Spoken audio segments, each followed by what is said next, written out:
Hello, everyone. Welcome back to Simple English Talks. I'm so happy you're joining us today. Whether you're listening on your way to work, relaxing at home, or sitting in a cafe somewhere, we're really glad you're here. Hey, great to have you with us. I was just telling our listeners the other day, every episode I get so excited because we always pick topics that I know will make a real difference in your everyday English. And today is no different. That's right. Actually, I was thinking about this topic this morning when I was texting a friend. I typed something and then I thought, wait, how would a learner know when to use this word? And honestly, it can be tricky. Oh, totally. So today we're talking about the word would. This little word does so much work in English, and a lot of learners feel confused about it because it shows up in so many different situations. Exactly. By the end of this episode, you're going to understand 3 main ways to use would for polite requests, for imaginary situations, and for talking about habits in the past. You'll hear real examples and you'll get lots of chances to practice. And here's a question for you right now. Write your answer in the comments. When you hear the word would, what's the first sentence that comes to your mind? We'd love to see your examples. Oh, that's a great question. And while you think about that, don't forget to like this video and subscribe to Simple English Talks so you never miss an episode. We post new content every week, and we really do read your comments. All right, let's not waste any more time. Let's jump in and start talking about would. So the first, and honestly the most common use of would that you'll hear every single day is for polite requests and offers. This is everyday English at its most natural. Right. So the basic structure is really simple. You use would plus subject plus verb. Or if you're making a request, you might say, would you plus verb. For example, would you help me? Would you like some coffee? Would you mind closing the window?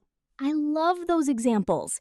You know what's funny? At a restaurant, I always say, would you like to hear the specials when I'm describing food to friends? It sounds so polished, but it's actually just a normal, everyday phrase. Yes. And here are a few more examples so you can really hear how it works. Number 1, would you like some tea? Number 2, I would like to make a reservation, please. Number 3, would you mind turning down the music? Number 4, would you be able to help me with this? Number 5, I'd like the pasta, please. And notice there, I'd is just a short form of I would. Oh, that's such a good point. I'd equals I would. You'll hear this all the time in natural speech. I'd love to. I'd like that. I'd really appreciate your help. All of these sound warm and polite without sounding stiff. Can you pause for a second and say one of those out loud? Pick any sentence. Would you like some tea? Or, I'd love that. Just say it. Your mouth and brain need to practice together, and speaking out loud really does help. Now, what about the negative? That's also super easy. Instead of would, you just say wouldn't. So, I wouldn't like that. Thank you. Or, I wouldn't mind waiting. And sometimes we use it to decline something politely. I wouldn't want to bother you. Exactly. And here's something cool. Would you mind is actually a very British way to make a request, but you'll hear it everywhere. And the answer is a little tricky for learners. If you don't mind, you say, no, not at all, which sounds like a negative answer, but it actually means yes, I'm happy to help. Write in the comments. Does that confuse you? We want to know. Yes, that one trips up so many people. Would you mind? No, of course not. Meaning, yes, sure, go ahead. English can be funny like that. So, to sum up this section, would is your go-to word for polite, friendly requests and offers. Would you like to offer something? Use I or I'd like to ask for something.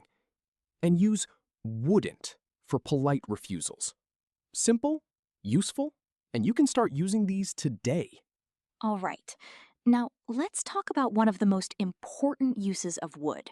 And this is the one that comes up when we're imagining things or talking about situations that aren't real right now. Yes. This is often called the conditional use. The most common pattern is if plus past tense, would plus verb. So for example, if I had more time, I would travel the world. Or if she knew the answer, she would tell you. The situation isn't real. She doesn't know the answer. But we're imagining what would happen if she did. I use this all the time. If I won the lottery, I would buy a house by the sea. I don't have a lottery ticket right now, but it's fun to imagine. Have you thought about what you would do? Drop your answer in the comments. If I won the lottery, I would. Let's see what everyone says. Oh, I love that activity. Mine would be, if I could live anywhere, I would move to Japan. So notice could is also a past form word here, same as in these imaginary sentences. The grammar works together. The key thing to remember is past form verb in the if part and would in the result part. Now let's look at a real life situation. Imagine your boss asks you to work on a Saturday. You want to say no, but politely.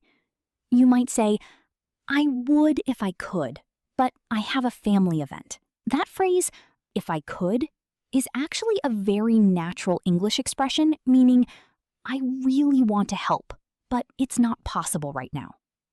Great example. Now, comparing and informal, in formal writing, you might say, the company would benefit greatly from this investment. In casual speech, you'd hear, I'd totally do that if I were you. Both use would, but the tone is very different. A quick practice. I'm going to give you a situation, and you finish the sentence out loud. Ready? If I could speak perfect English, what would you do? Say it out loud. There's no wrong answer. I'd say, if I could speak perfect English, I would get my dream job. See, it's really not complicated. First, you imagine a situation. Second, you use the past form. Third, you say would and the result. 3 steps. And one more tip. You'll often see would shortened to D in spoken English. I'd do it. She'd love that. They'd be so happy. These are all would in disguise. Try writing your own sentence in the comments using this pattern. We really do read them all. To review, would for imaginary situations tells us about things that aren't real right now, but could be possible. It goes with if and past form verbs. It's used in both formal and casual speech, and the short form D makes it sound natural and fluent. Great job getting through this section. Now we're moving on to a use of would that a lot of learners don't know about.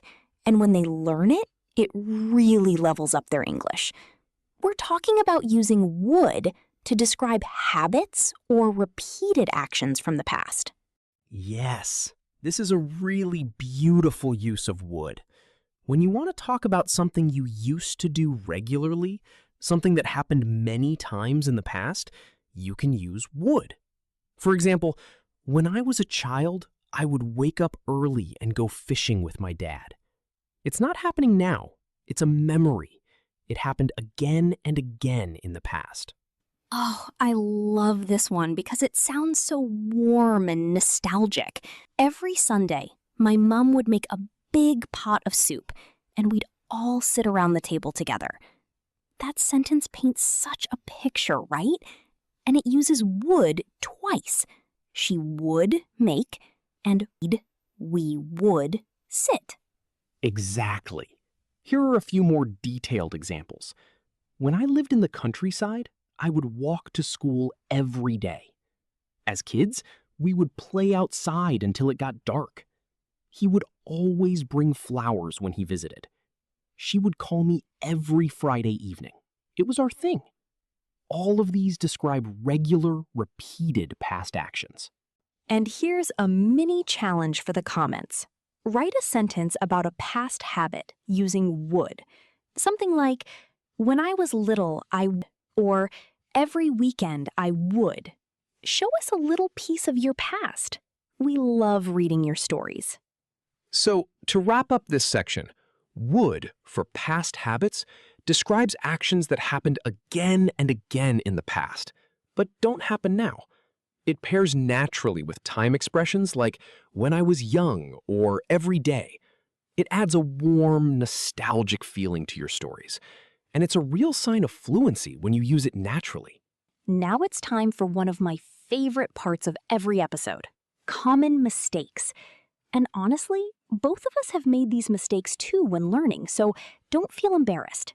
These are the errors that almost every English learner makes with would. Mistake number 1, using would in the if part of a conditional sentence. This is so common. A lot of learners say, if I would have more time, I would travel. But that's not right. The correct version is, if I had more time, I would travel. You do not use would in the if clause, only in the result part. Yes! The reason is that the if part describes the condition, the imaginary situation. And in English grammar, we use the past form there, not would. So remember, if plus past tense, then would plus verb, not if plus would. Mistake number 2, confusing would and will. Some learners say, I would call you tomorrow, when they mean a real plan. But would suggests it's imaginary. If it's a real plan, say, I will call you tomorrow. Would is for imaginary or uncertain things. Will is for real intentions. For example, I will be there at 7. Real plan. I would come, but I'm busy. Imaginary or polite excuse. I can see how that one trips people up. Here's a funny example.